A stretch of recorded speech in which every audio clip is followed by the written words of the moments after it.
put your finger in the barrel of a gun, some people think it would stop the bullet and make the barrel explode. But that's not completely true. Doing this would easily shatter your finger as the bullet continued on. Now, if the gun has an incredibly weakened barrel, your finger might be able to plug it enough to trap the expanding gases. The old barrel wouldn't be able to withstand the pressure and could explode, but the bullet would still most likely break your finger and shoot out.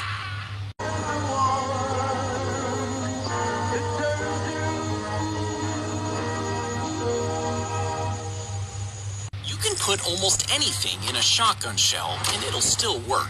So if you had a shotgun the size of a building and a shell big enough to fit you, could you load yourself into it? Well, technically yes, but the moment the gunpowder ignites, you'd be launched out at 1,000 miles per hour. The acceleration would crush your body instantly, and if that didn't kill you, the burning hot gases would cook you alive. Now, even if you somehow managed all that, blasting out of the barrel would tear you apart mid-air.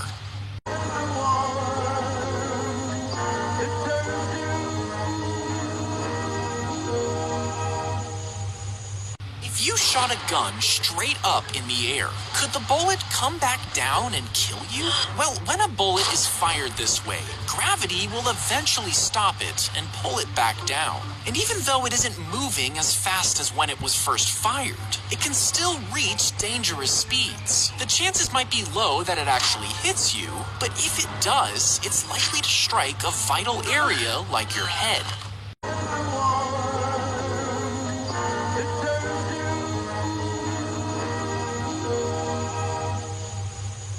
You pull the trigger of a gun, it releases a pin which strikes the primer at the base of the cartridge. Inside this cartridge is a chemically explosive substance known as smokeless powder. The impact from the firing pin ignites this powder inside the cartridge, creating a high-pressure gas that rapidly expands. This energy pushes forward and forces the bullet out of the cartridge, driving it down the barrel of the gun.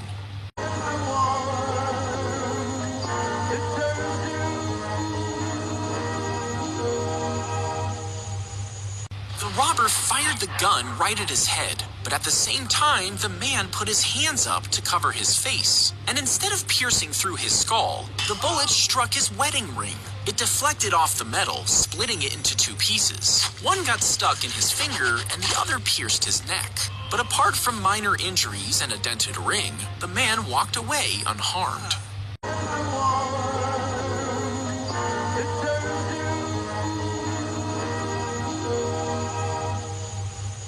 The button is pressed on the handle, activating a lever connected to the rifle inside. This pulls the trigger, firing the gun while it's still in the case. It allows bodyguards to spring into action in a split second. The bullets fire out of the hidden barrel while the spent casings are collected inside. But you have to open the whole case if you need to clear the gun, reload, or even change to automatic, meaning you would be fumbling around in the middle of a gunfight.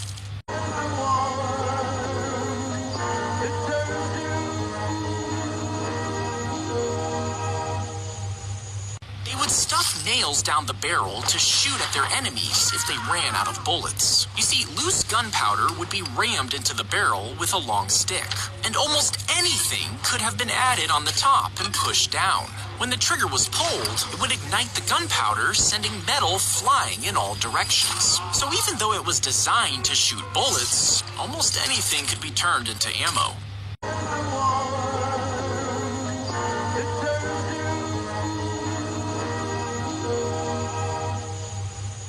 A single bullet was fired from a rifle on a 6th floor window. First, it entered JFK's upper back and traveled downward, exiting through his throat. Then it struck the governor in the back, shattering a rib as it tore through his chest. The bullet continued, exiting the governor's chest and hitting his right wrist, breaking a bone. Finally, it lodged itself into the governor's thigh, where it stayed until removed by doctors in almost perfect condition.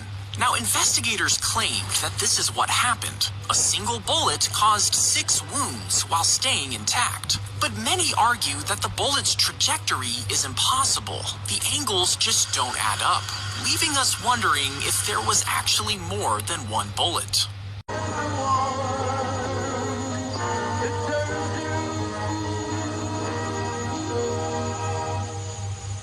He pulled out a gun and fired at the president, but it didn't shoot. Instead of running away, the man pulled out a second gun and fired again. But the second gun didn't work either. The president charged at the man with his cane, hitting him repeatedly. And before he could run away, a nearby crowd grabbed and held him down until the police arrived.